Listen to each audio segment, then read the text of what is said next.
প্রথমবারের মতো বলিউডের হিন্দি ছবিতে অভিনয় করতে যাচ্ছেন বাংলাদেশের সুপারস্টার শাকিব খান। শাকিবের বিপরীতে নায়িকা হিসেবে থাকবেন বলিউডের জনপ্রিয় নায়িকা শ্রদ্ধা কাপুর। ছবিটি প্রযোজনা করবে জাজ মাল্টিমিডিয়া। জাজ মাল্টিমিডিয়ার একটি ঘনিষ্ঠ সূত্র এই তথ্য জানিয়েছে।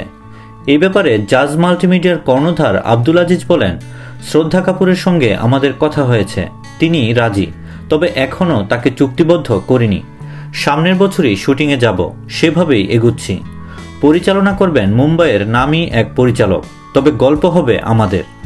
ছবিতে শ্রদ্ধার নায়ক কে হবেন সেটা এখনও চূড়ান্ত হয়নি, তবে ছবির হিরো হিসেবে বাংলাদেশের কোনো অভিনেতাই থাকবেন। তবে এক্ষেত্রে জাজের প্রথম পছন্দ শাকিব খান। এদিকে জাজের এক বিশ্বস্ত সূত্রের তথ্য মতে শাকিব খানই হচ্ছেন জাজের প্রথম বলিউড ছবিতে শ্রদ্ধা কাপুরের নায়ক।